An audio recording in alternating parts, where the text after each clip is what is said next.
Bonjour, Monsieur Hamid Marwan, merci d'avoir accepté notre invitation. Monsieur Hamid Marwan est un ancien ISIAC, promotion 2010. Aujourd'hui, c'est un ingénieur dans l'entreprise CSC France. Monsieur Hamid Marwan, bonjour. Bonjour. Alors, pour commencer, Monsieur Hamid Marwan, comment vous définissiez le métier d'un consultant? Déjà pour commencer, le métier d'un consultant, c'est un métier qui est apparu il y a très très longtemps. Son apparition a eu lieu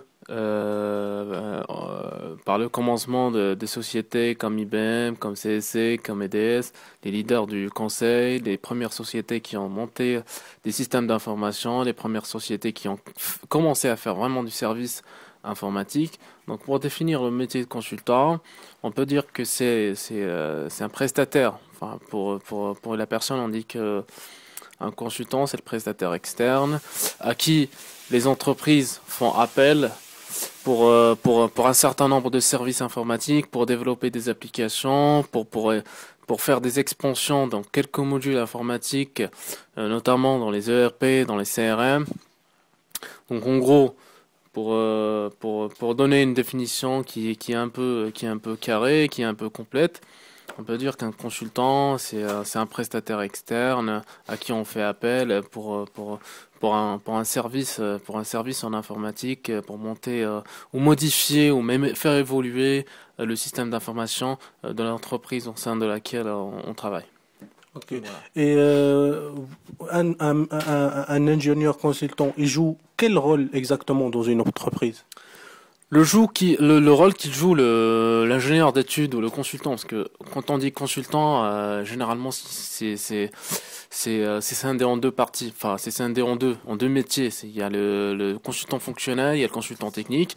Le consultant fonctionnel, il sert à où il fait son travail, il consiste à recueillir le besoin du client, de connaître le métier du client pour pouvoir transmettre l'information, pour pouvoir transmettre le métier et le traduire à l'équipe technique qui le traduit à son tour en ligne de code. C'est comme ça que l'application elle est montée. Elle est montée par le biais de la mutualité qui se fait entre les consultants fonctionnels et les ingénieurs d'études, qui donne finalement, après un projet qui dure, les projets généralement ils durent, les projets moyens ils durent un an, les grands projets ils durent 2 ans, 3 ans, 4 ans, ça dépend, il y en a même qui durent 10 ans. Donc voilà. Ok. Et oui, quel était votre parcours pour faire cette métier d'ingénieur consultant?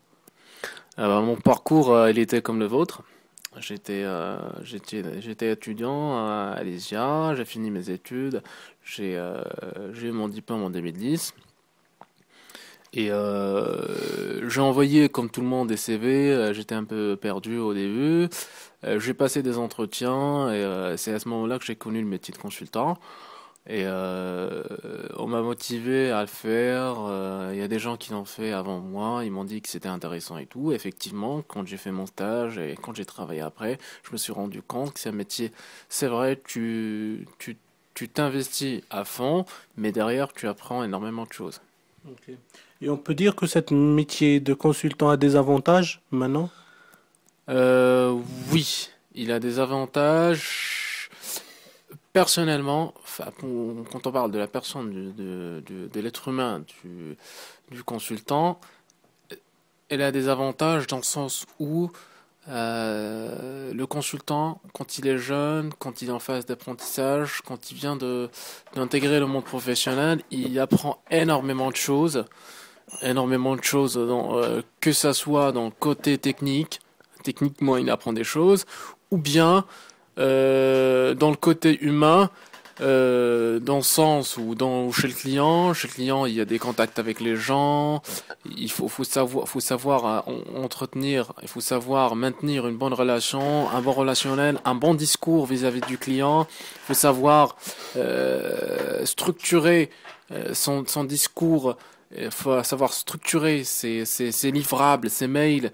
Ça apporte énormément de choses financièrement, aussi bien financièrement qu'humainement, quoi. Ok. Voilà. Et pour vos horaires, c'est des horaires fixes ou vous organisez pour faire un emploi du temps? Pour les horaires, oui. Donc pour les horaires, pour les consultants qui sont généralement des cadres. Des cadres, c'est des gens qui ont un bac plus 5 minimum. Ils travaillent pas à l'heure, c'est des gens qui travaillent pour le projet, ils s'investissent à fond, ils savent que s'ils sont pas présents, ils peuvent pas déléguer le travail à une personne d'autre. Donc du coup, ils travaillent sur le projet, ils s'investissent à fond. Des fois, on travaille les jours fériés, les week-ends. Ça dépend de l'avancement du projet. Si l'équipe projet est vraiment motivée, si on veut vraiment tenir nos délais, faut vraiment s'investir à fond. C'est pas rentrer c'est pas aussi facile que ça. C'est pas rentrer à 8 heures et sortir à 18 heures. Des fois même, on sort à 22 heures, 23 heures. Ça dépend de la phase du projet, ça dépend de l'état d'avancement, ça dépend d'énormément de choses. Ok. Et un métier de consultant, ça demande beaucoup de déplacements ou c'est un métier un petit peu statique ou fixe, si on peut dire? C'est un métier qui demande énormément d'investissement du côté du consultant. Moi, à titre d'exemple, je fais un trajet quotidien vers Compiègne. Je fais en moyenne 1 heure et demie aller, 1 heure et demie retour. C'est ce qui fait 3 heures par jour. Et c'est des contraintes de métier. Quand t'es un consultant, c'est pas comme si t'as un bureau dans une entreprise où tu viens toute la journée. C'est pas un métier statique, c'est un métier dynamique.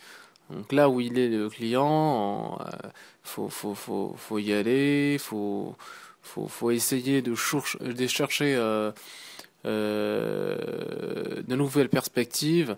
Il faut y aller, il faut foncer pour pouvoir apprendre des choses, pour pouvoir monter en compétences et améliorer ses qualités humaines et professionnelles. Ok. Et pour les projets, en moyenne, ça demande combien de temps pour un projet normal, si on veut dire? Pour un projet normal, ce que ça demande, ça dépend en fait, parce qu'il y a les projets qui sont petits, qui sont destinés au petit marché. Il y a les projets qui sont middle market, qui sont ces mails, ça apporte énormément de choses financièrement, aussi bien financièrement qu'humainement, quoi. Ok. Voilà. Et pour vos horaires, c'est des horaires fixes ou vous organisez pour faire un emploi du temps? Pour les horaires, oui. Donc pour les horaires, pour les consultants qui sont généralement des cadres. Des cadres, c'est des gens qui ont un bac plus 5 minimum. Ils travaillent pas à l'heure, c'est des gens qui travaillent pour le projet, ils s'investissent à fond, ils savent que s'ils sont pas présents, ils peuvent pas déléguer le travail à une personne d'autre. Donc du coup, ils travaillent sur le projet, ils s'investissent à fond. Des fois, on travaille les jours fériés, les week-ends.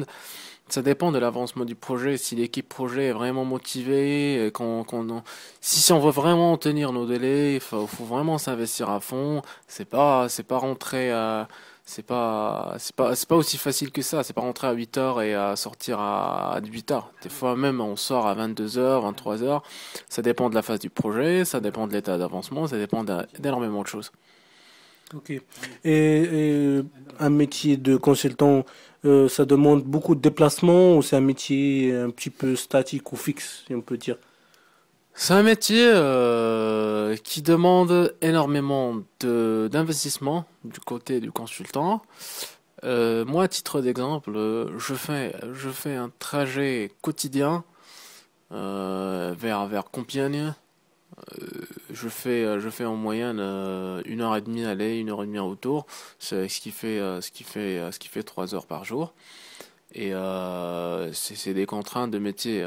Quand tu es un consultant, c'est pas comme si tu as un bureau dans une entreprise où tu viens toute la journée.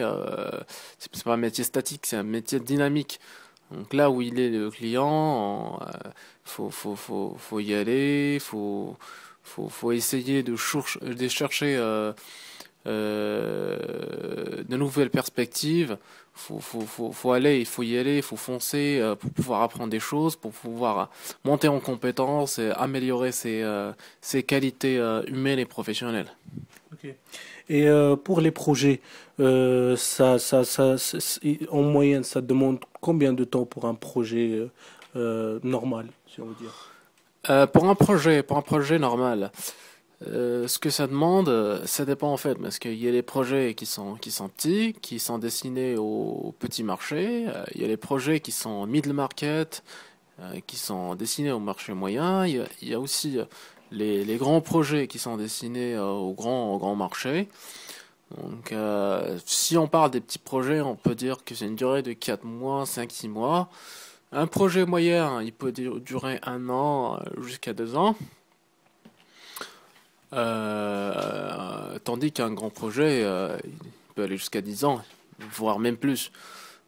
Et pour parler de ça, il faut déjà savoir les modes de fonctionnement quand on signe un contrat ou quand on se met d'accord avec un client sur un certain nombre de choses, sur des termes de contrat. On se base, où on se dit on va être en forfait ou on va être en régie, c'est deux modes différents. Être en forfait, c'est définir une durée que la société de service va maintenir pour ce projet. À titre d'exemple, je vais dire un exemple. La société, elle dit oui, on va prendre ce projet en forfait, on va vous monter un système d'information, enfin pas un système d'information, une partie d'un système d'information qui gère par exemple la relation client. Le projet il coûte 2 millions d'euros et il va durer 1 an. Ça c'est un mode. Le deuxième mode c'est le mode régie. Le mode régie, quand le client il a besoin d'un certain nombre de consultants pour accomplir ou effectuer un certain nombre de tâches, il appelle la société de service, il leur dit oui, on a besoin de cette personne, indépendamment de l'équipe projet. Donc il a fait appel à cette personne, il lui file la tâche, la personne elle fait la tâche, après le consultant il est facturé de la journée. C'est pas comme le mode forfait où le projet est facturé. Maintenant, c'est la personne qui est facturée de la journée. Donc c'est comme ça que ça fonctionne. Ok. Et pour le salaire, c'est un salaire d'un consultant, d'un ingénieur consultant débutant, si on veut dire. Ça vaut combien? Quand on parle de consultant, on dit forcément une personne qui s'investit un peu plus euh, qu'un ingénieur ou qu'un bac plus 5 qui travaille dans un autre domaine, qui est stable dans une société par exemple. Un consultant, il s'investit plus, donc du coup, il est payé plus, enfin un petit peu plus. Mais généralement, la fourchette ou la moyenne générale, elle est pas très variable.